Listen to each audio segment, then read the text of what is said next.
Assalamualaikum warahmatullahi wabarakatuh. Alhamdulillahillazi arsala rasulahu bil huda wa dinil haq liyuzhirahu ala dini kulli walau kariha musyrikun. Asyhadu an la ilaha illallah wa asyhadu anna Muhammadar Rasulullah.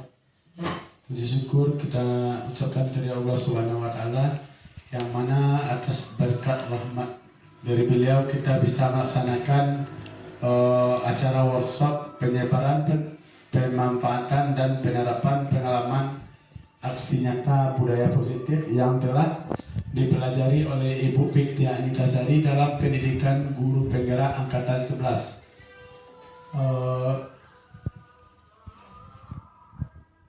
Baiklah, acara selanjutnya protokol yang sedang berlangsung. Acara selanjutnya yaitu pembacaan kalam ilahi yang akan dibacakan oleh Ibu Lili Nurfita. Kepada Ibu, waktu dan tempat dipersilakan.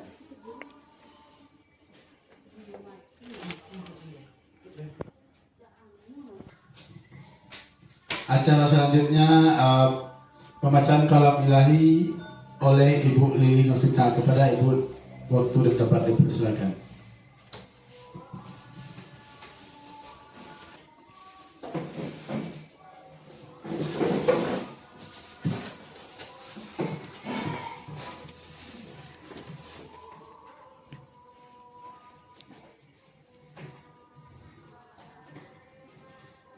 Assalamualaikum warahmatullahi wabarakatuh.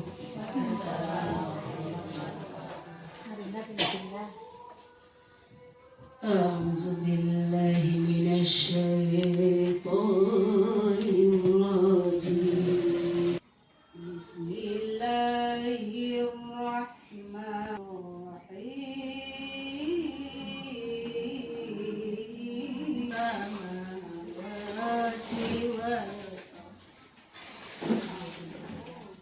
Wabarakatuh. A'udzu billahi minasy syaithanir rajim.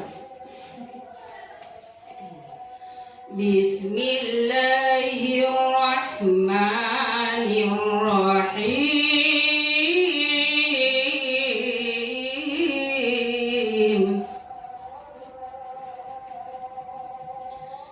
Alhamdulillahilladzi khalaqas samawati wal ardh. Khalaqas samawati wal ardh wa ja'ala az-zulumati wan nur.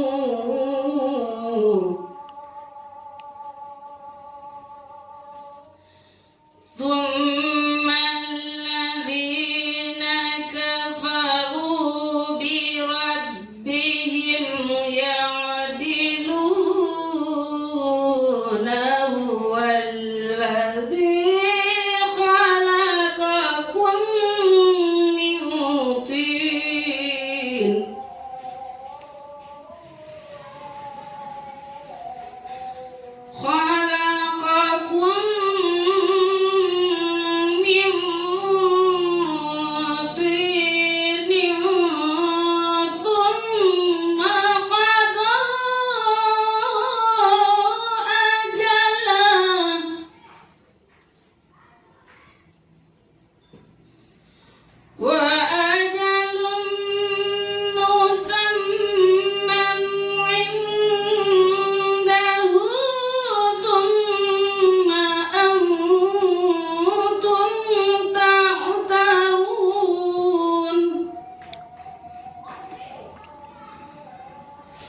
وهو الله في السماوات وفي الأرض يعلم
Waalaikumsalam warahmatullahi wabarakatuh.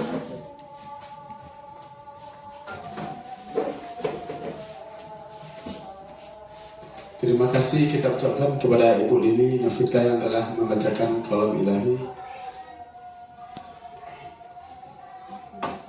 Acara selanjutnya menyanyikan lagu Indonesia Raya yang dipimpin oleh Ibu Eli Henry. Kepada hadirin dipersilakan berdiri.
Baiklah, acara selanjutnya sepatah kata dari Ibu Kepala Sekolah SD 04 Sungai yang hari ini diwakili oleh Ibu Yeni Partianingsi. Kepada Ibu, waktu dan tempat dipersilakan.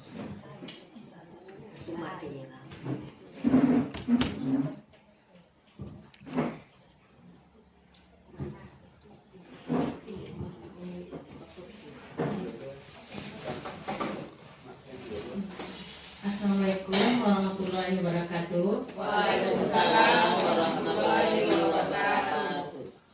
Tak bosan-bosannya puji syukur marilah sama-sama kita ucapkan kepada Allah Subhanahu wa taala. Berkat rahmat dan limpahan beliaulah kita berada pada ruangan ini. Juga selawat dan salam kita ucapkan kepada Nabi besar Muhammad SAW. Berkat beliaulah kita dapat menikmati kehidupan yang penuh dengan kemajuan ini. Terima kasih sebelumnya diucapkan kepada ibu-ibu SDN 04 Sumiaro, yang mana pada hari ini kita akan mendukung program BUPIN, yaitu salah satu program yang ada di program Guru Penggerak, yang mana beliau telah mempelajari beberapa modul. Dan modul 1.4 ini beliau harus mendiseminasikan kepada kita semua, yaitu budaya positif. Di sini diminta yang mana BUPIN nanti bisa mengimbaskan apa yang beliau dapatkan pada program Guru Penggerak untuk kita semua, agar program yang beliau kerjakan ini bisa untuk kemajuan anak didik kita di sekolah kita. Mudah-mudahan nanti apa yang dikatakan oleh BUPIN akan bisa kita implementasikan pada kelas kita masing-masing demi kemajuan sekolah kita dan kemajuan lokal kita masing-masing. Mungkin hanya itu yang bisa disampaikan. Karena mengingat waktu, kita persilakan nanti BUPIN untuk mendiseminasikan program beliau demi kemajuan kita bersama. Assalamualaikum warahmatullahi wabarakatuh. Waalaikumsalam warahmatullahi wabarakatuh. Terima kasih kepada Ibu Yeni Badrinusi. Acara selanjutnya yaitu pemaparan tentang budaya positif oleh Ibu Vidya Antasari kepada Ibu Waktu tepat terus. Assalamualaikum warahmatullahi wabarakatuh. Kata-kata penghormatan kita tumpahkan pada yang telah terdahulu. Kita masuk ke acara kita, yakninya kegiatan diseminasi menyebarkan pemahaman, penerapan pengalaman yang berkaitan dengan aksi nyata budaya positif modul 1.4. Sebelumnya terima kasih atas kehadiran Bapak Ibu yang ada di ruangan ini telah meluangkan waktunya dalam mengikuti kegiatan ini, dan mudah-mudahan kegiatan ini ke depannya bisa terlaksana dengan baik. Kemudian kami sebagai guru penggerak pada angkatan 11 di Kabupaten Solok Selatan hari ini ingin berbagi praktik baik. Kita sekarang saling dalam masa pendidikan, jadi kita masih sama-sama belajar. Di sini kita berbagi praktik baik mengenai budaya positif. Baiklah Bapak Ibu, sebelum saya memasuki modul 1.4 ini, ada 3 modul yang telah kami lalui. Yang pertama, yakninya modul 1.1 tentang filosofi Ki Hajar Dewantara. Ki Hajar Dewantara kita kenal adalah Bapak Pendidikan Nasional. Di sini beliau banyak sekali memberikan pendapat yang sangat bermanfaat bagi kita. Yang pada awalnya pemahaman kita sebagai guru hanya kita ini menuntut muridnya untuk bisa, menuntut muridnya untuk mampu, itu adalah suatu hal yang salah. Menurut beliau, kita sebagai pendidik bertugas sebagai menuntun murid-murid kita sesuai dengan kodrat mereka masing-masing. Karena pada dasarnya anak didik kita berasal dari latar belakang yang berbeda-beda. Seperti filosofi beliau, tujuan pendidikan dari Ki Hajar Dewantara adalah kita mendidiknya bukan hanya untuk mereka di bidang kemampuannya saja, tapi juga bagaimana nanti mereka diterima di lingkungan mereka. Jadi kita juga membentuk karakter mereka. Kemudian di sini selama ini kita, kalau yang namanya pendidikan dan pengajaran menurut kita kan sama artinya Bapak Ibu. Sini kita luruskan, pendidikan adalah menciptakan ruang bagi murid untuk bertumbuh secara utuh agar mampu memuliakan dirinya dan orang lain dan menjadi pribadi yang mandiri. Di sini juga pendidikan juga tempat persemaian benih-benih kebudayaan dalam masyarakat. Sedangkan pengajaran adalah proses pendidikan dalam memberi ilmu atau berfaedah untuk kecakapan hidup anak secara lahir dan batin. Jadi Bapak Ibu, fungsi kita sebagai guru di sini apakah sebagai pendidik, bukan pengajar. Nah, itu adalah filosofi dari Ki Hajar Dewantara yang selama ini kita masih belum memahami. Jadi fungsi kita sebagai guru di sini adalah sebagai pendidik. Kemudian Bapak Ibu, pada modul 1.2 nilai yang pertama adalah berpihak pada murid. Berpihak pada murid di sini fokus pada perkembangan dan kepentingan siswa dan memahami bahwa setiap siswa memiliki kebutuhan dan potensi yang berbeda-beda. Mungkin selama ini kita sudah menjalaninya, cuma kita belum paham bagaimana yang namanya pembelajaran yang berpihak pada murid. Selama ini kita sudah menjalaninya, tapi kita meluruskan kembali bahwa pembelajaran yang berpihak pada murid itu, yaitu kita memahami bahwa setiap murid kita itu memiliki kebutuhan dan potensi yang berbeda-beda. Jadi kita harus mengetahui dulu potensi mereka masing-masing. Jangan kita samakan murid kita itu semua, karena mereka kadang punya minat dan bakat yang berbeda. Hal itu juga dipengaruhi oleh latar belakang dari lingkungan mereka, bisa dari lingkungan masyarakat maupun dari lingkungan yang paling dekat dengan mereka, yakninya keluarga. Kemudian nilai yang kedua, mandiri. Kita sebagai guru harus memiliki kemampuan untuk mengambil inisiatif dan bertindak secara mandiri. Jadi kita bisa kita membuat inisiatif berdasarkan perbedaan potensi dari murid kita tersebut. Kemudian yang ketiga, reflektif. Reflektif yaitu melakukan refleksi terhadap praktik pengajaran mereka. Hal ini juga sudah kita lakukan nih Bapak Ibu. Setelah kita memberikan pembelajaran, di akhir pembelajaran pasti kita melakukan refleksi. Hal-hal apa saja nanti yang perlu kita tingkatkan lagi agar pembelajaran kita nanti bisa dipahami oleh siswa kita. Ini juga sudah kita lakukan. Kemudian yang keempat adalah kolaboratif. Ini juga hal yang sangat penting karena tidak mungkin kita mencapai satu tujuan itu dengan bergerak sendiri. Kita pasti butuh dukungan, baik itu dari kepala sekolah, rekan sejawat, kemudian warga sekolah, dan juga kita melibatkan orang tua murid. Karena dengan terjadinya sinergi dan kerjasama, tujuan pembelajaran yang akan kita inginkan pasti akan tercapai. Yang kelima adalah nilai guru penggerak yang inovatif. Kita sebagai guru di sini itu kreatif untuk mengajar dan mendukung siswa mencapai tujuan pembelajaran. Kita di sini guru-guru kita kreatif, baik dari segi menyiapkan media pembelajaran seperti yang telah ada di kelas kita. Di sana sudah ada poster-poster, ada pojok baca, ada apa lagi Bapak Ibu? Ada mading, kemudian ada lagi kesepakatan kelas. Dan kita sudah mulai, dan kita hendaknya nanti hal ini berlanjut ke depannya. Kemudian Bapak Ibu, selain dari nilai-nilai guru penggerak, di sini juga saya mempelajari tentang peran guru penggerak. Di sini juga bukan cuma peran guru penggerak saja, peran kita sebagai guru. Jadi peran kita sebagai guru di sini ada 5 peran kita sebagai guru. Yang pertama adalah kita sebagai menjadi pemimpin pembelajaran. Itu sudah pasti ya Bapak Ibu, karena kita ini seperti kata pepatah, seorang guru ini digugu dan ditiru. Segala sikap kita, segala tingkah laku kita akan dicontoh oleh murid kita. Mungkin dia lebih percaya lagi kata gurunya daripada kata orang tuanya di rumah. Jadi bagaimana kita memberikan contoh teladan bagi murid-murid kita. Kemudian menjadi coach bagi guru lain.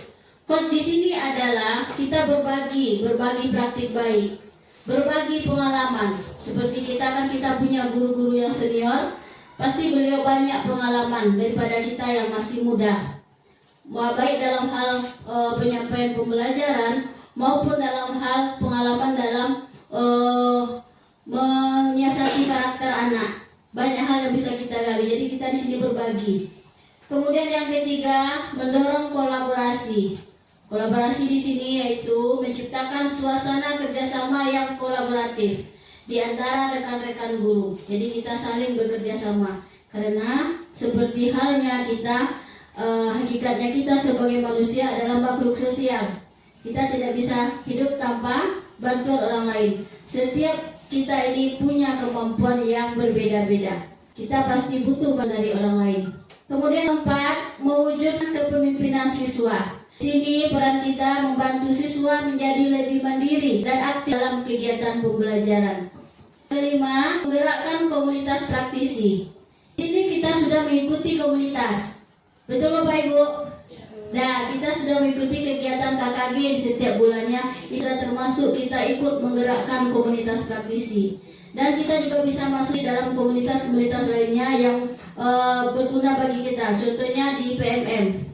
Banyak komunitas belajar yang bisa kita ikuti. Hal itu juga sangat bagus sebagai bahan referensi kita. Di sana banyak ada berbagi tentang modul-modul pembelajaran, tentang bahan ajar yang bisa kita gunakan atau kita pakai untuk di kelas kita.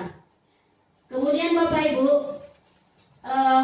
di modul 1.2 di sini kami juga mempelajari tentang nilai-nilai dan peran dari guru penggerak. Kemudian di modul 1.3 yaitu mengenai visi guru penggerak.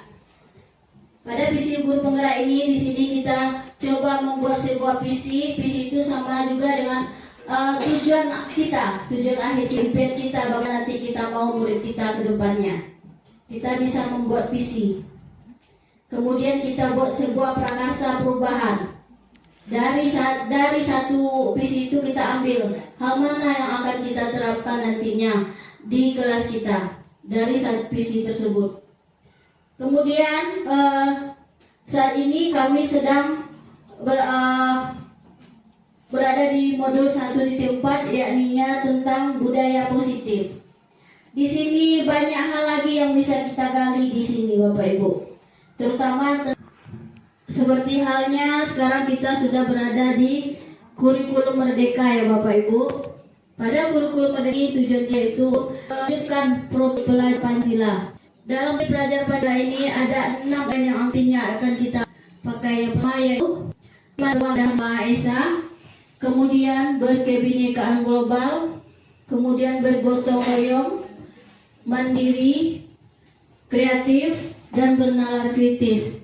Inilah pembelajaran dengan paradigma baru.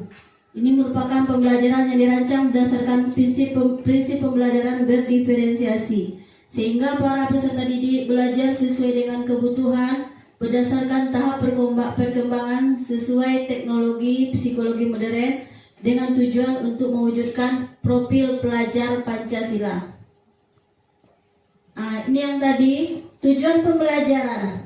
Jadi tujuan pembelajaran kita ini sebagai pendidik, bukan pengajar. Pendidik adalah menuntun segala yang ada anak agar mereka dapat mencapai keselamatan dan kebahagiaan yang setinggi-tingginya, baik sebagai manusia maupun sebagai anggota masyarakat. Di sini juga Ki Hajar Dewantara mencetuskan trilogi pendidikan yang sangat menginspirasi, yakninya Ingarso Suntolodo. Ya betul. Ingarso Suntolodo yang artinya di depan memberi teladan, Ing Madio Mangunkarso di tengah kita membangun semangat, dan Tuguri Handayani di belakang kita memberikan dorongan. Jadi sebagai pendidik kita harus mampu menerapkan ke dalam proses pembelajaran yang berpihak pada murid. Kemudian ini ada beberapa miskonsepsi tentang teori kontrol. Ini ada miskonsepsi yang pertama, nanti lihat ada ilusi mengontrol murid, ada ilusi bahwa kritik dan membuat rasa bersalah mampu membuat karakter, ada ilusi bahwa semua penguatan positif efektif dilaksanakan, dan ilusi bahwa semua dewasa boleh memaksa. Ini adalah hal yang salah tentang teori kontrol. Jadi di sini kita coba bagaimana stimulus ke pendekatan teori. Di sini responnya realita kebutuhan kita sama. Pada dasarnya bagaimana Bapak Ibu? Kebutuhan kita berbeda. Kemudian semua orang melihat hal yang sama. Pada kenyataannya setiap orang memiliki gambaran yang berbeda-beda. Kemudian kita coba mengubah agar berpandangan sama dengan kita. Hal itu mungkin susah ya Bapak Ibu. Jadi di sini di teorinya kita berusaha memberikan orang tentang dunia. Kemudian guru lihat sebagai Tuhan. Di teorinya semua perilaku itu pasti memiliki Tuhan. Seseorang lakukan hal berarti tujuannya. Jadi kita dipandang dari segi positif negatifnya. Sekarang kita masuk ke disiplin positif. Disiplin positif ini berarti yang berarti seseorang belajar diri sendiri atau jangan adalah mengikuti seorang pemimpin memiliki nilai yang disiplin ada yang berfokus pada pengembangan diri tanggung jawab dengan penggandaan yang seimbang mendukung. Sebagai pendidik kita adalah ciptakan murid yang memiliki disiplin hingga berperilaku mengacu pada nilai kebutuhan universal dari motivasi prinsip dalam perilaku arah yang baik. Kemudian kita lihat nilai-nilai kebajikan, nilai-nilai yang disepakati bersama. Lepas dari kita tidak memandang suku, bangsa, agama, bahasa maupun latar belakang. Berdasarkan dari profil pelajar Pancasila, ada berapa tadi nilai yang kita kaji di sini Bapak Ibu? Ada 6 nilai. Yang pertama beriman dan bertakwa pada Tuhan yang Maha Esa. Yang kedua berkebinekaan global. Yang ketiga gotong royong. Keempat mandiri. Yang kelima kreatif dan bernalar kritis. Di sini juga ada Ibu Primary Years atau program PEP. Di sini juga ada nilai kebajikan, toleransi, rasa hormat, integritas, mandiri, menghargai, antusias, empati, keingintahuan, kreativitas, kerjasama, percaya diri, dan komitmen. Di sini juga ada dalam keterampilan hidup atau life skill. Yang pertama, dapat dipercaya. 2, lurus hati. 3, pendengar yang aktif. 4, memberikan yang terbaik bagi diri.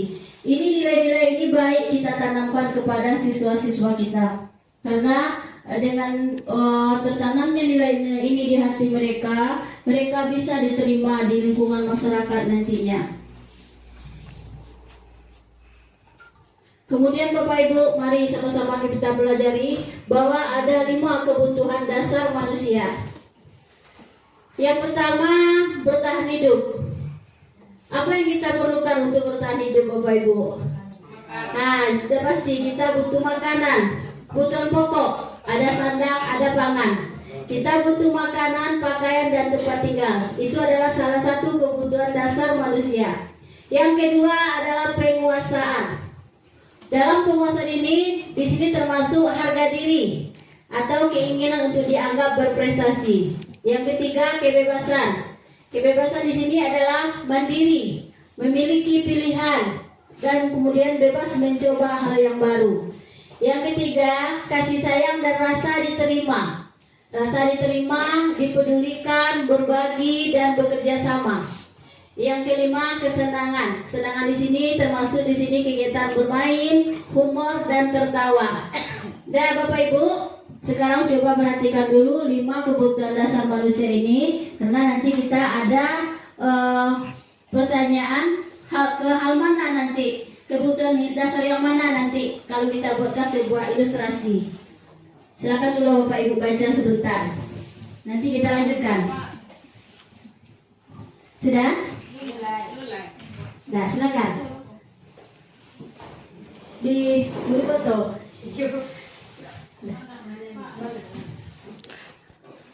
Nah, inilah 5 kebutuhan dasar manusia. Jadi siswa kita juga sama. Siswa kita juga memiliki 5 kebutuhan dasar. Dan kita lanjutkan. Nih, saya ada 5 contoh kasus. Nah, kasus yang pertama, Pauzel senang sekali melemparkan kertas ke arah temannya yang sedang fokus belajar. Jadi Bapak Ibu, silakan nanti masukkan ke diantaranya 5 kebutuhan dasar manusia tadi. Kasus yang pertama ini kemana, kebutuhan mana yang tidak terpenuhi oleh Pauzel. Yang kedua, Amel sering sekali mengambil jajanan teman sebangkunya. Hal ini dia lakukan karena dia lapar. 3. Rafliansah terkenal cuek saat belajar di kelas karena ia tidak ingin mengerjakan tugas seperti perintah guru. Dan silakan Bapak Ibu baca dulu ilustrasinya, contoh kasusnya.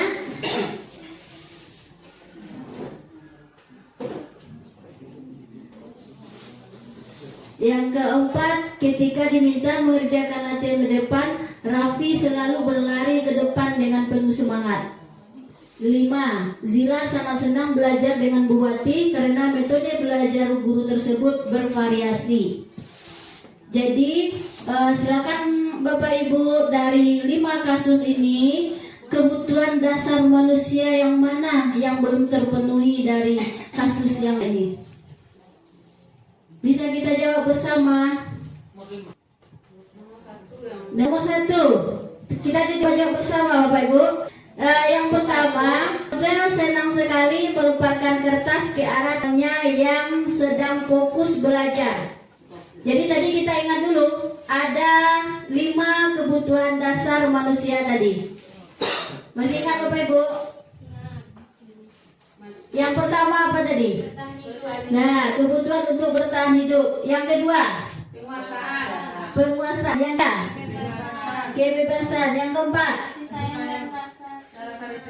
kasih sayang dan rasa diterima. Kelima, kesenangan. Yang kesenangan ya. Yang kelima, kebebasan tadi yang kelima ya. Jadi Bapak Ibu, mari kita coba jawab dari kasus yang pertama. Kebutuhan mana yang belum terpenuhi oleh Fauzil menurut Bapak Ibu? Kesenangan. Ayo, boleh berpendapat, boleh. Dia senang sekali melemparkan kertas ke arah temannya yang sedang fokus belajar. Bagaimana Bapak Ibu? Kasih sayang. Kasihan? Ayo. Tidak kasih saya tertera rasa dipedulikan, mungkin dia tidak dipedulikan, jadi dia mengambil perhatian. Begitu. Boleh, boleh. Kita cek. Betul tidak jawaban kita? Kita kunci dengan kasih sayang. Kita coba. Ya, betul. Berarti sudah bisa Bapak Ibu memilih. Berarti kebutuhan dasar mana yang belum terpenuhi oleh Fauzil? Yang kedua, kasus kedua. Kasus kedua, bertahan hidup. Ya, kenapa Ibu berkesimpulan dia belum memenuhi kebutuhan dasar yang bertahan hidup? Ya, karena dia lapar. Betul sekali, karena dia lapar. Nah, untuk dia bisa, kita kan untuk manusia ini bisa hidup kita perlu makanan. Ya, betul. Dah berarti hebat. Ini ibu-ibu guru hebat ini udah bisa menyimpulkan. Dah berarti kebutuhan untuk bertahan hidup. Yang ketiga, Bu Nora bisa Bu Nora? Silakan Bu Nora.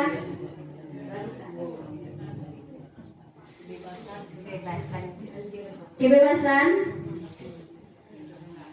Kenapa Bu Nora berasumsi kebebasan?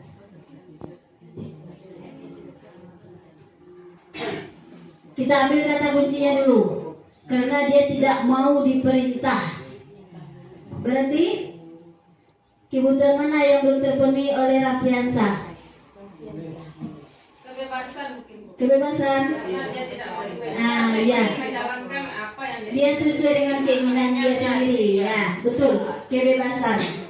Nah, karena dia tidak mau diperintah, kita kunci dengan itu. Karena tidak mau diperintah oleh guru. Yang keempat, penguasaan. nah, berarti dia mampu kan? Dia mampu, dia ingin diakui kemampuannya. Nah, dia berlari ke depan dengan semangat. Betul, penguasaan. Yang kelima,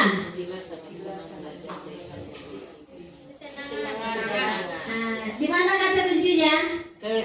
Sangat senang. Berarti dia dah hebat. Tepuk tangan dulu. Wah. Bisa terpecahkan langsung kasusnya. Ya, ini adalah contoh kasus tentang pemenuhan kebutuhan dasar mana yang belum terpenuhi dari masing-masing kasus ini. Kita lanjut.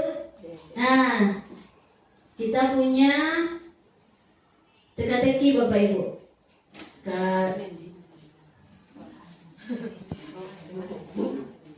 Kita lihat bersama.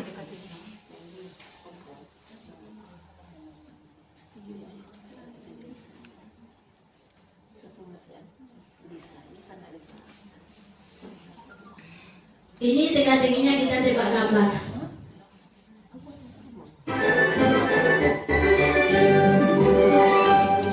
Di teka-teki kali ini aku akan Bapak Ibu teka-teki tentang gambar buah-buahan guys. Kalau kamu hafal semua nama buah, ayo Bapak Ibu serius. Coba jawab semua pertanyaannya dengan benar ya. Kamu udah siap belum? Kalau udah langsung aja kita masuk ke teka-tekinya. Ayo kita lihat teka-teki yang pertama. Teka-teki pertama. Kalau aku kasih clue gambar dan huruf kayak gini, apa yang kamu pikirkan? Kira-kira dari gambar ini, kira-kira ini nama buah-buahan dulunya ya? Apa?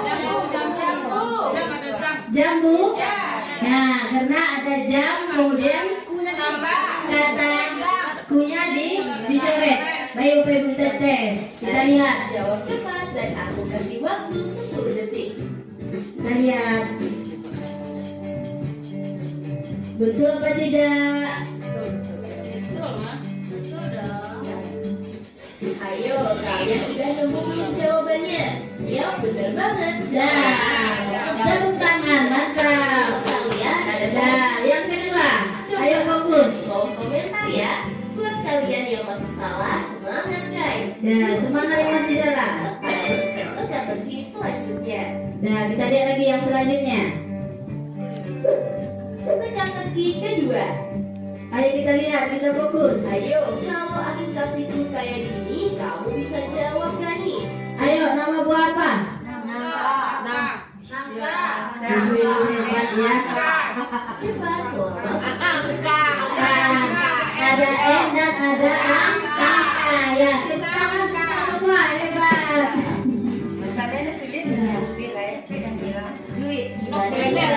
Tidak, bisa kita lihat. Jadi jawabannya adalah buah nangka. Nah, betul sekali Bapak Ibu. Apa nih? Makanya fokus ya guys. Kita lihat lagi. Teka-teki ketiga. Kalau buah yang satu ini biasa Ayo. dijual sama tukang buah keliling nih. Ayo, Melon.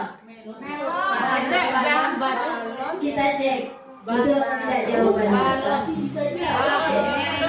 Waktunya dari sekarang ya. Ayo, ada bel. Bel B-nya diganti dengan M.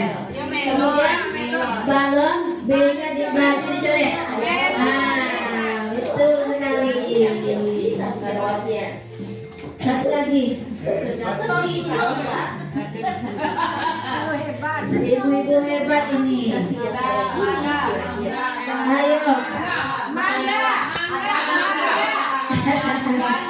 Dah, betul sekali. Jawabannya ya. Tangga awal T diganti dengan M. Nah, itu Pak Angga itu. Ya, ini adalah buah mangga. Kita lihat, betul apa tidak? Ya, betul sekali. Banget nih. Gimana? Gampang apa susah? Yuk kita lanjut ke teka-teki selanjutnya. Nanti kita lanjutkan lagi. Udah, ibu-ibu guru hebat semua terjawab semua teka-tekinya. Dan kita masuk lagi, kita lanjutkan. Ada beberapa teori motivasi perilaku manusia. Yang pertama yaitunya satu, untuk menghindari ketidaknyamanan atau hukuman. Karena tidak semua orang ini mau dihukum. Betul Bapak Ibu? Nah, apa yang akan terjadi apabila saya melakukannya? Di sini ini adalah kata tanyanya. Yang kedua, untuk mendapatkan imbalan dari orang lain atau institusi. Apa yang akan saya dapatkan apabila saya melakukannya? Itu yang menjadi pertanyaannya. Yang ketiga, untuk menghargai sendiri. Jadi di pertanyaannya, saya akan menjadi orang yang seperti apa bila saya melakukannya. Kalau hal ini ada dalam diri masing-masing murid kita, mungkin mereka akan berpikir 2 kali untuk membuat sebuah kesalahan. Lanjut Bapak Ibu. Untuk yang pertama ini termasuk ke dalam motivasi eksternal, yang kedua juga motivasi eksternal, dan yang ketiga untuk menghargai diri sendiri ini termasuk ke dalam motivasi internal, atau ini balik kepada individu. Nah, lanjut. Jadi ini tadi motivasi ekstrinsik. Ini di sini adalah yang tadi yang eksternal dari luar, untuk menghindari ketidaknyamanan atau hukuman. Kemudian untuk mendapatkan imbalan atau penghargaan dari orang lain. Seperti tadi kata tanyanya, apa yang akan saya lakukan untuk mendapatkannya? Nah seperti itu. Ini termasuk ke dalam motivasi ekstrinsik. Kemudian ini tadi motivasi intrinsik. Motivasi yang berasal dari diri sendiri. Jadi di sini di motivasi perilaku manusia yang termasuk ke dalam motivasi intrinsik ini, untuk menjadi orang yang mereka inginkan dan menghargai dirinya sendiri dengan nilai-nilai yang mereka percaya. Ini yang termasuk motivasi intrinsik. Motivasi intrinsik ini berasal dari dalam diri siswa kita. Kita sebagai pendidik di sini bisa kita memunculkan motivasi tersebut. Kita bisa munculkan dengan cara tadi, dengan pemenuhan kebutuhannya juga bisa kita munculkan motivasinya. Kemudian di sini kita coba, ada contoh dari kita lihat tabel, ada contoh tindakan guru, ada poin 1 sampai 7. Sekarang kita pilih apakah dari 1 sampai 7 tersebut termasuk hukuman atau konsekuensi. Bapak Ibu tahu apa pengertian dari hukuman? Hukuman itu hanya dibuat oleh seseorang tanpa dimusyawarahkan atau tanpa diskusi. Sedangkan konsekuensi akibat yang didapatkan dari membuat sebuah kesalahan itu namanya konsekuensi. Jadi Bapak Ibu, mari dari tabel yang kita lihat ini ada 7 tindakan guru. Sekarang coba kita jawab, termasuk hukuman atau konsekuensikah dari 7 ilustrasi ini? Kita lihat yang pertama, kita simpulkan. Mencatat 100 kali di dalam buku kalimat "saya tidak akan terlambat lagi karena terlambat ke sekolah". Konsekuensi lah. Jadi menurut Bapak Ibu ini hukuman atau konsekuensi?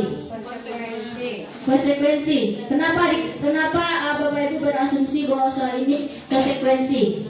Akibat dari apa yang dilakukannya. Karena dia datang terlambat. Ya, kita cek. Kata saya hukuman.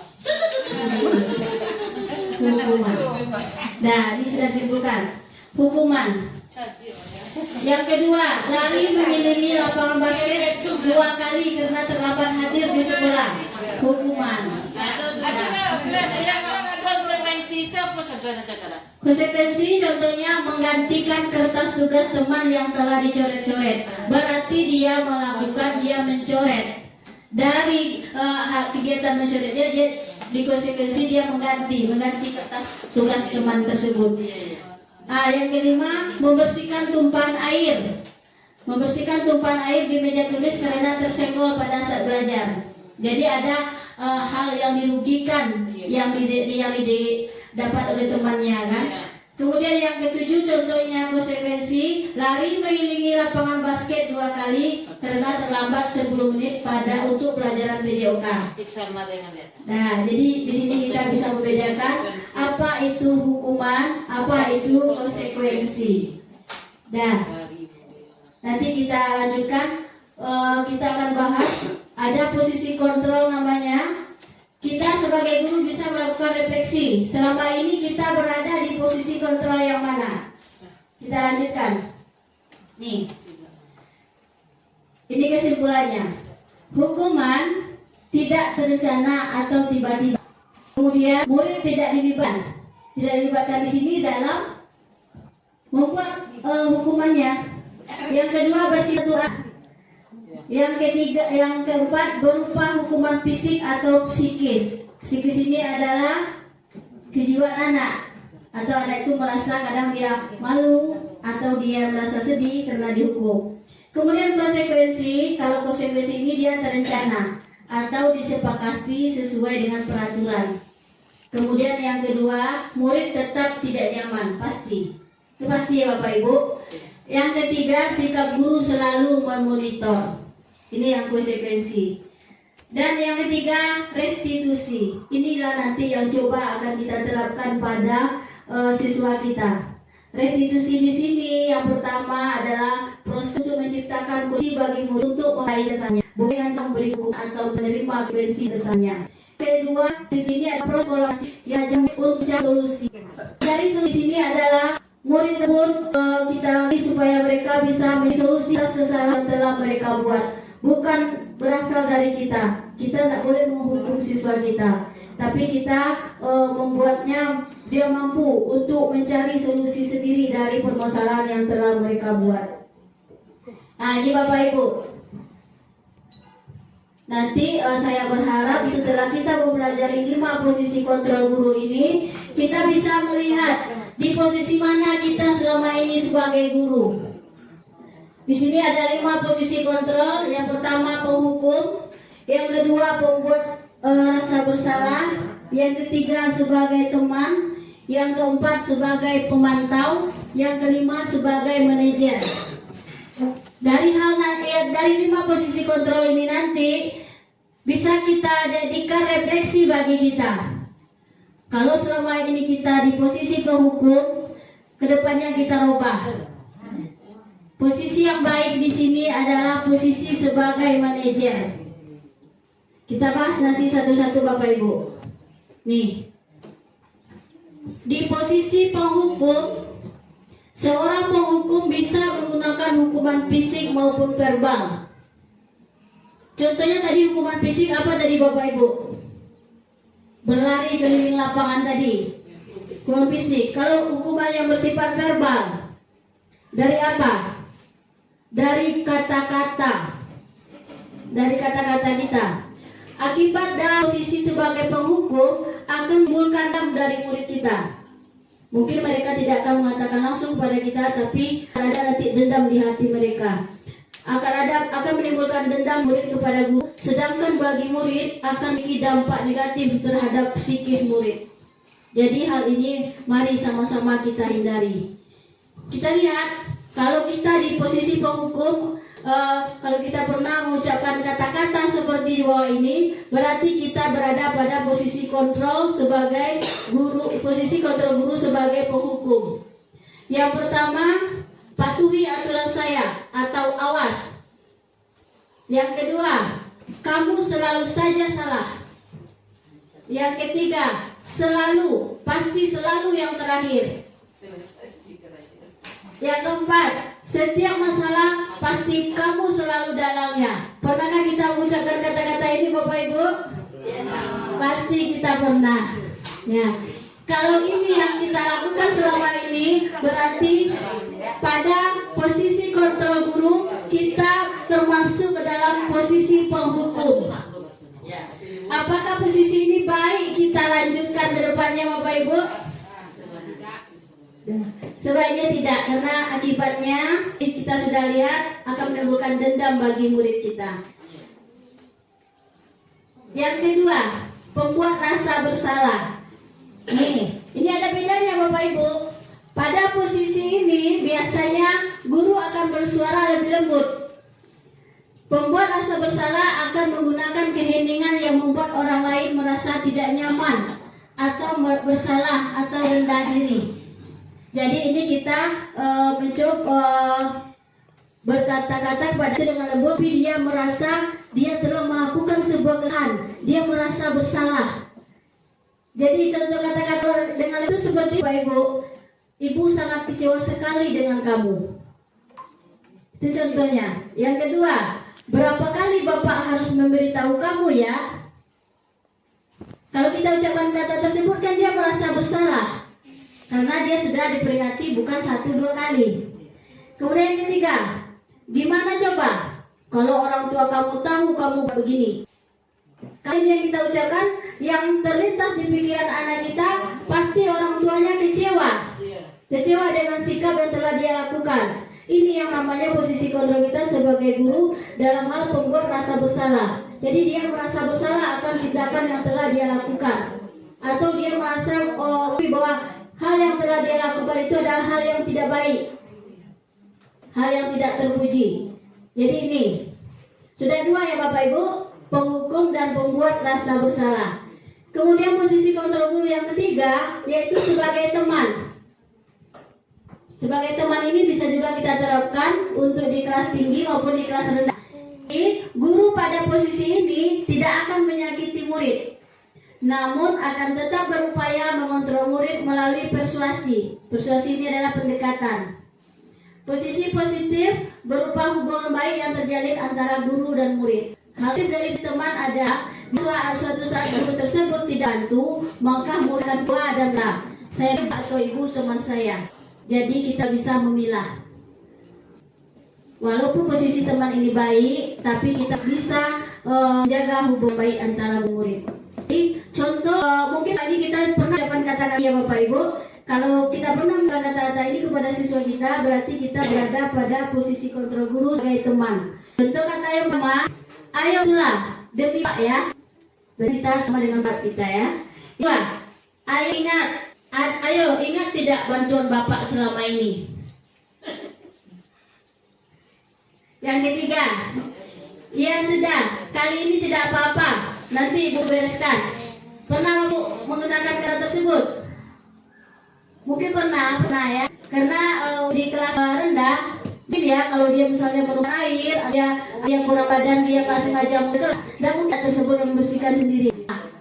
Kalau pada posisi ini, kita berada posisi kontrol sebagai teman. Lanjut yang keempat, di sini ada posisi kontrol guru yang keempat, yaitu sebagai pemantau. Sebagai pemantau di sini berarti mengawasi. Pada saat kita mengawasi, kita bertanggung jawab atas perilaku orang-orang yang kita awasi. Posisi pemantau berdasarkan pada peraturan-peraturan dan konsekuensi. Posisi pemantau sendiri awal dari tadi, stimulus respon, yang menunjukkan tanggung jawab guru dalam mengontrol murid.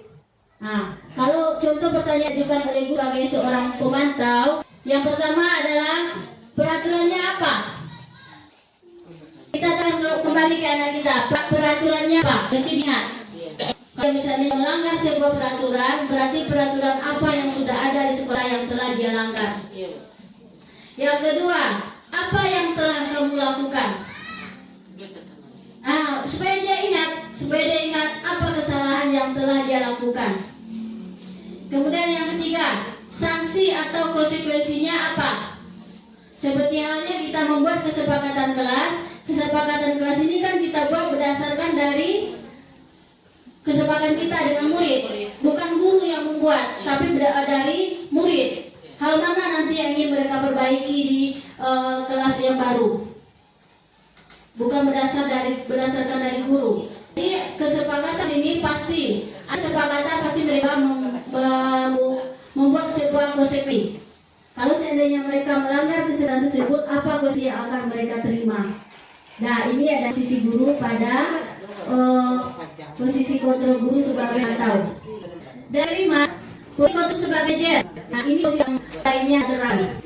Di situ bersama dengan murid, kita libatkan. Memperlakukan murid, mempertanggungjawabkan perilakunya, mendukung murid agar dapat menemukan solusi atas permasalahannya sendiri. Jadi kita mengarahkan murid ini agar mereka dapat menemukan solusi dari permasalahan yang telah mereka buat. Bukan kita yang menjatuhkan hukuman kepada mereka. Jadi kalau kita pada posisi seorang manajer, bisa ada berapa contohnya. Pertama, yaitu apabila ada seorang kita yang membuat kesalahan, pertanyaan yang kita ajukan adalah apa yang kita yakini. Ini kembali ke keyakinan kelas. Kemudian, apakah kamu meyakininya? Jadi kita kembalikan lagi ke siswa kita. Apakah mereka masih ingat dengan kesepakatan kelas yang telah dibuat? Yang ketiga, jika kamu meyakininya, apakah kamu bersedia memperbaikinya? Jadi tidak langsung kita hukum. Nah, kita bimbing dia agar dia mencari solusi dari permasalahannya. Yang keempat, jika kamu memperbaiki ini, hal ini menunjukkan apa tentang dirimu. Dia bisa perubahan atau rasa tanggung jawab. Kemudian yang kelima, apa rencana kamu untuk memperbaiki hal ini? Jadi kita memotivasinya untuk mencari solusi dari permasalahan yang telah mereka buat. Ya, bukan kita yang menyimpulkan, bukan kita yang menentukan. Nah, kita lihat ada sebuah video. Kita lihat di sini dari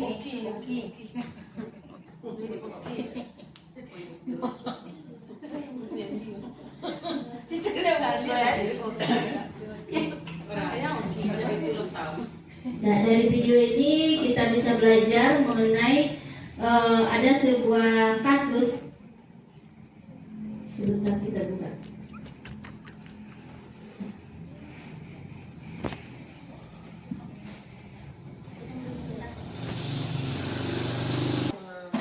Baik Bapak Ibu, kita lanjutkan. Pada video ini adalah kisah seorang murid dan gurunya. Pada awalnya di sini dalam cerita ini, dia sering datang terlambat ke sekolah. Karena dia sering datang terlambat di sekolah, gurunya tanpa menanyakan alasannya selalu memukul tangannya dengan rol. Dia selalu dimarahi, langsung dihukum oleh gurunya tanpa gurunya bertanya kenapa dia terlambat. Setelah 3 kali berturut-turut dia terlambat dan selalu dihukum oleh gurunya, pada hari keempat gurunya tersebut menemukan bahwa dia melihat alasan kenapa anak ini selalu datang terlambat ke sekolah. Karena sebelum dia berangkat ke sekolah, dia selalu mengantarkan ibunya yang terapi ke sebuah rumah sakit. Jadi dia mendorong ibunya itu dengan kursi roda. Jadi hal tersebutlah yang membuat sehingga dia datang ke sekolah sering terlambat. Hal itu disaksikan oleh gurunya tersebut. Hal itu menyentuh hati gurunya tersebut sehingga gurunya merasa bahwasanya yang selama ini dia lakukan kepada muridnya tersebut adalah hal yang salah. Dia sudah berada pada posisi guru sebagai seorang penghukum, tanpa dia mengetahui dulu apa hal yang membuat anak-anaknya ini terlambat datang ke sekolah. Melihat hal tersebut, mengubahlah mindset gurunya yang selama ini mengatakan bahwa dia ini anak yang sering terlambat karena hal yang lain atau bukan hal yang karena dia mengantarkan ibunya terapi, sehingga gurunya ini merasa bersalah. Gurunya ini merasa bersalah dengan hal yang telah dilakukan selama ini, sehingga pada saat jam pembelajarannya anak ini kembali datang terlambat, guru ini tidak lagi memukul tangannya. Malahan guru ini langsung memeluk anak tersebut. Karena sesungguhnya hal yang dilakukan oleh anak tersebut adalah hal yang sangat terpuji atau hal yang baik. Dia sebelum dia ke sekolah dia membantu ibunya dulu. Jadi guru ini merasa bersalah atas sikapnya selama ini yang telah dia simpulkan bahwa anak ini terlambat karena hal yang tidak baik atau karena dia emang malas seperti itu. Jadi Bapak Ibu, sebaiknya sebelum kita memberikan sebuah kesimpulan tentang perilaku siswa kita, sebaiknya kita ketahui dulu latar belakangnya, apa kendalanya dan penyebabnya yang mengakibatkan melakukan hal tersebut. Jangan langsung kita beri hukuman. Dan Bapak Ibu, jadi dari 5 posisi kontrol yang sudah kita pelajari tadi, kita lihat dengan kata saya kecewa sekali dengan yang kamu lakukan. Jadi coba kita jawab, berada di posisi kontrol yang mana kita? Bapak Ibu masih ingat yang tadi ada 5 posisi kontrol? Yang pertama sebagai penghukum, yang kedua pembuat rasa bersalah, yang ketiga sebagai apa tadi Bapak Ibu masih ingat? Sebagai teman, yang keempat sebagai pemantau, yang kelima sebagai manajer. Jadi kalau kata ini yang kita ucapkan, berada di posisi kontrol manakah kita? Saya kecewa sekali dengan yang kamu lakukan. Ya, yang kedua, benar Bu, pembuat rasa bersalah. Yang kita lanjutkan, kalau kita mengatakan hal ini, berada di posisi kontrol manakah kita? Kamu ini tidak pernah benar melakukannya. Berarti ini kita sudah menyimpulkan. Nah, betul sekali Bu Kepala Sekolah, bahwasanya ini kita berada pada posisi kontrol sebagai penghukum. Karena kita sudah menjudge anak ini bahwa dia tidak pernah melakukan hal yang benar. Kan seperti itu. Berarti kita sebagai penghukum. Yang ketiga, apa rencanamu untuk menyelesaikan masalah ini? Berarti berada di posisi kontrol yang mana kita? Manajer. Nah, sebagai seorang manajer, betul. Jadi di sini kita mencoba mencari solusi dari hal yang mereka lakukan. Dari lagi yang berikutnya, ayolah lakukan demi ibu ya. Sebagai apa? Sebagai teman. Dah, bagus sekali. Tepuk tangan dulu. Hebat nih, Bapak Ibu, hebat nih. Bisa semua. Satu lagi. Kamu tidak pernah mendapatkan nilai jika tidak mengerjakan tugas.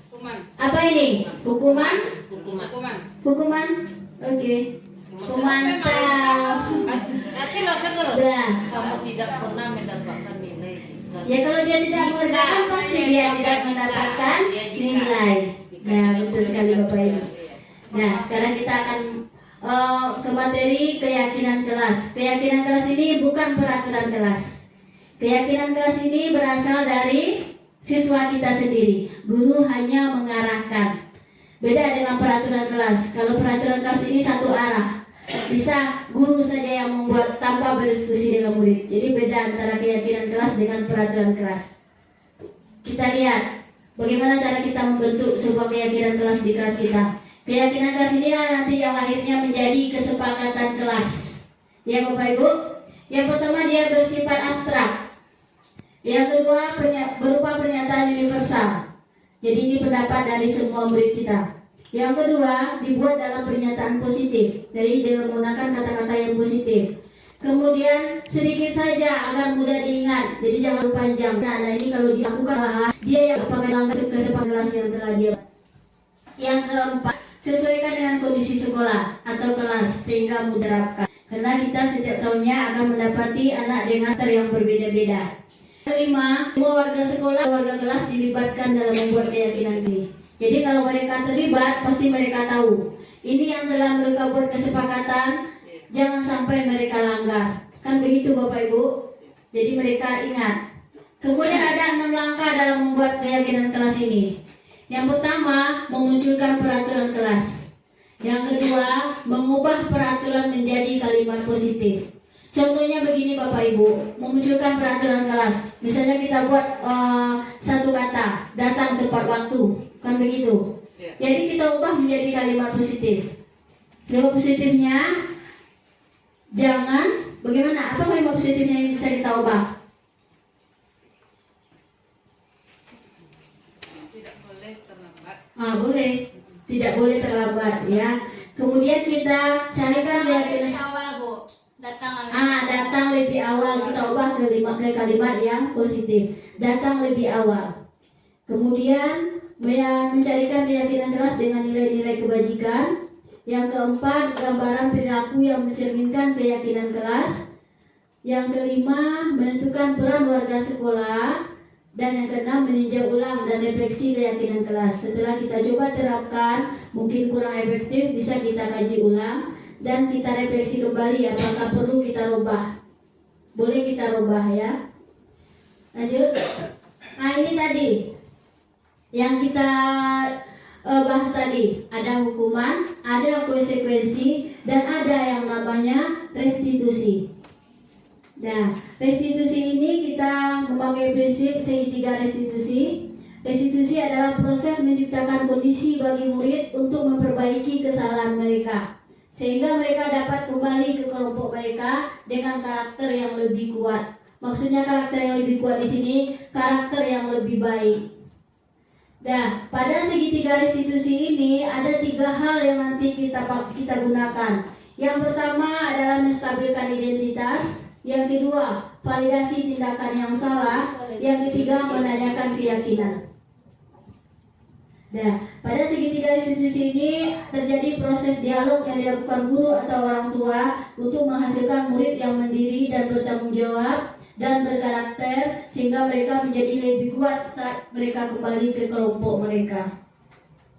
Nah, ciri-ciri ada 9 ciri-ciri restitusi. Yang pertama, belajar dari kesalahan, bukan menebus kesalahan mereka. Jadi mereka belajar dari kesalahan.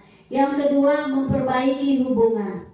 Ini hal restitusi ini kita bisa cobakan kalau anak kita misalnya dia ada bertengkar dengan teman, atau ada temannya yang merasa tidak nyaman dengan sikap anak tersebut. Jadi bisa kita cobakan segitiga restitusi. Pada segitiga restitusi ini kita tanya, kalau dia 2 orang yang berbuat kesalahan, kita tanya dua-duanya, kita cari solusinya bersama. Jangan kita hanya mendengarkan dari satu pihak saja. Jadi kita dengarkan dari kedua belah pihak, kemudian kita carikan solusinya. Yang ketiga, menawarkan, bukan memaksa. Yang keempat, restitusi diri adalah cara terbaik. Maksudnya restitusi diri ini adalah mereka memahami sendiri bahwa perbuatan yang telah mereka lakukan itu adalah salah. Jadi hal apa yang harus mereka lakukan untuk memperbaiki atau mencari solusi dari kesalahan mereka tersebut. Dan yang kelima, menuntun untuk melihat ke dalam diri. Melihat ke dalam diri di sini, seandainya hal tersebut terjadi pada dirinya, apa yang mereka rasakan? Jadi kita sama dengan kalau hal yang kita lakukan ke teman tadi dilakukan lagi teman tersebut ke kita, apa hal yang kita rasakan? Sama dengan itu. Yang kelima, mencari kebutuhan dasar yang mendasari tindakan. Sama dengan tadi, kebutuhan dasar mana yang belum mereka yang terpenuhi? Ada 5 tadi ya Bapak Ibu. Kemudian berfokus pada karakter bukan tindakan. Jadi yang kita ubah di sini adalah karakternya, bukan tindakannya. Yang kelima, berfokus pada solusi. Solusi adalah mencari pemecahan dari masalah yang mereka hadapi. Yang kesembilan, mengembalikan murid yang berbuat salah pada kelompoknya. Jadi jangan sampai murid ini dikucilkan oleh temannya karena dia pernah berbuat salah. Padahal kita tidak mengetahui hal apa yang menyebabkan mereka berbuat hal tersebut. Sebaiknya kita kaji dulu, kita tanya dulu. Kemudian di sini pada restitusi yang pertama, menstabilkan identitas. Ini gunanya untuk membuat anak yang merasa gagal karena berbuat salah menjadi positif terhadap temannya. Jadi pada awalnya anak ini dia berbuat salah, kita munculkan di sini menjadi hal positif terhadap dirinya. Bahwa di sini berdasarkan prinsip membuat kesalahan adalah bagian dari sebuah proses pembelajaran. Dalam hal ini kita memunculkan bahwa berbuat salah itu manusiawi karena setiap orang pasti pernah berbuat salah. Yang kedua, tidak ada manusia yang sempurna. Yang ketiga, saya juga pernah melakukan kesalahan tersebut. Ini namanya masuk ke dalam menstabilkan identitas. Jangan kita buat selalu kamu yang membuat kesalahan. Jangan sampai kita menyudutkan anak seperti itu. Jadi kita stabilkan identitasnya dengan cara tidak ada manusia yang sempurna, berbuat salah itu manusiawi. Kita kuatkan dengan hal tersebut. Kemudian validasi tindakan yang salah. Jadi berupaya memenuhi suatu kebutuhan. Perilakunya tersebut adalah dalam hal dia berusaha memenuhi suatu kebutuhan tertentu. Nah, jadi di sini ada contoh beberapa validasi tindakan yang salah. Yang pertama, padahal kamu bisa melakukan hal yang lebih buruk dari ini. Salah kita sebagai guru Bapak Ibu. Dia sudah berbuat salah, malah kita motivasi untuk berbuat hal yang lebih buruk dari ini. Itu adalah salah satu validasi tindakan yang salah. Dan lanjutkan, menanyakan keyakinan. Keyakinan di sini bahwa pada dasarnya kita termotivasi secara intrinsik. Nah, di sini bisa kita buat dalam sebuah pertanyaan, apa yang kita percaya sebagai kelas atau keluarga. Dan saya sudah mencobakan kemarin, ada 2 siswa yang berbuat salah, yaitu kasusnya dia sering menyebut nama orang tuanya, sehingga salah satu anak tersebut merasa tidak nyaman dengan hal tersebut. Nah, jadi di sini bisa kita selesaikan dengan cara kita panggil dua-duanya, kita tanya hal mana keyakinan keras yang dilanggarnya. Berarti yang dilanggarnya adalah menghormati orang lain. Karena dengan dia menyebut nama orang tua temannya tersebut, membuat temannya tersebut merasa tidak nyaman. Nah, itu yang sumber masalahnya. Jadi kita sebagai guru, kita carikan solusinya sehingga tersebut bahwa perbuatan tersebut membuat teman tidak nyaman. Jadi mencari solusi agar hal tersebut tidak dilakukannya lagi. Nah, begitu caranya. Itu yang bisa kita gunakan dalam segitiga restitusi. Contoh khusus yang sudah saya coba.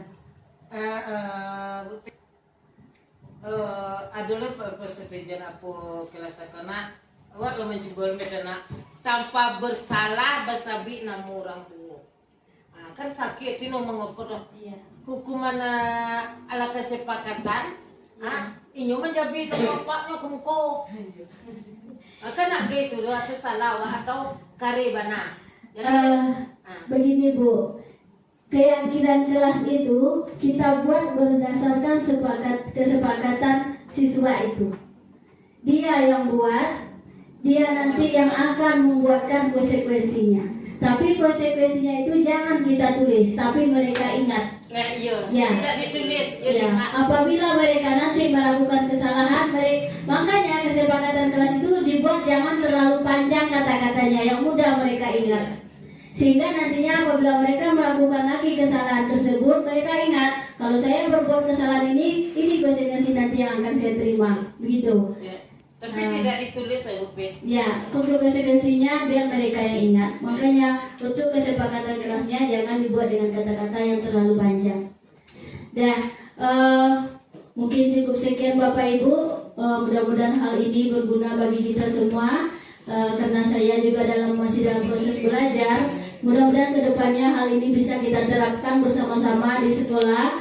Dan hal ini bisa membuat perubahan yang positif bagi siswa kita, dan khususnya juga bagi kita sebagai pendidik, sebagai guru. Karena kita meyakini guru ini adalah sesuai dengan filosofi Ki Hajar Dewantara, bahwa seorang guru ini bertugas sebagai menuntun, bukan menuntut. Ya, terima kasih atas waktunya Bapak Ibu. Saya sangat berterima kasih karena Bapak Ibu sudah makan waktu dalam kegiatan ini. Semoga hal ini bermanfaat ke depannya untuk kita bersama. Akhir kata saya tutup dengan wabillahi taufiq wal hidayah. Wassalamualaikum warahmatullahi wabarakatuh.